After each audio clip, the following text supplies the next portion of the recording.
Fala galera, meu nome é Ludmila, professora de língua portuguesa das terceiras séries do CEPI Pedro Gomes. Hoje a nossa conversa é sobre a Semana de Arte Moderna.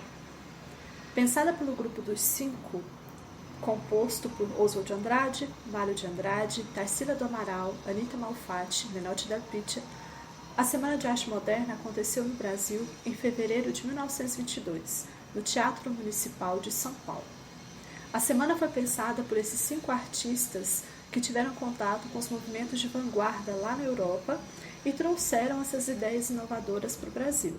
A tentativa deles era de realmente fazer algo novo, algo que o Brasil ainda não conhecia, para que os brasileiros então renovassem a sua parte artística, quebrando definitivamente com as características e as estruturas do romantismo, do parnasianismo, do naturalismo e do realismo.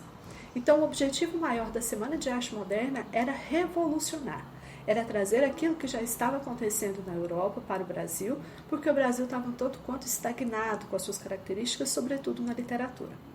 A gente tem, então, o início da Semana de Arte Moderna com Manuel Bandeira, com o poema Os Sapos, que não foi recitado pelo próprio autor, porque este estava com tuberculose, mas o poema Os Sapos foi recitado, então, por Ronald de Carvalho, no Teatro Municipal de São Paulo cheio, onde ele começa então a recitar esse poema. Um poema, se você for procurar ler o poema Os Sapos, você vai ver que é um poema extremamente crítico em relação ao parnasianismo.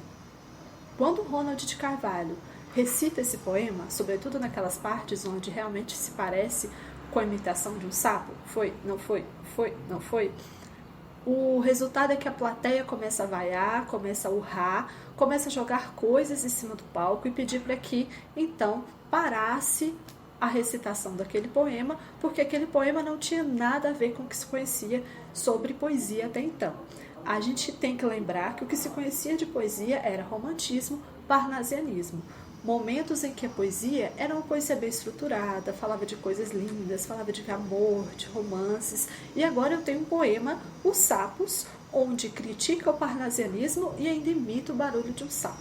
Então, a crítica foi muito feroz no sentido de a Semana de Arte Moderna toda, eu citei a parte da literatura, mas como um todo, ela representou então esse diferencial, uma separação de águas, ok? Antes da Semana de Arte Moderna havia uma literatura, chega a Semana de Arte Moderna e vai haver outro tipo de literatura. Ela é realmente um divisor de águas na literatura brasileira, por isso ela inicia o modernismo no Brasil e essa é a importância da Semana de 22 ou Semana de Arte Moderna. Um outro fato importante sobre a Semana de Arte Moderna é o fato de Monteiro Lobato ter criticado as obras de Anita Malfatti. Lembrando o quanto Lobato era considerado pela crítica, ele como um grande autor, um homem que abria as portas, um grande intelectual, critica toda a exposição de Anita Malfatti, falando então que aquelas ideias do modernismo eram loucura, eram nada mais do que alienação daqueles artistas. É isso que temos para hoje, pessoal.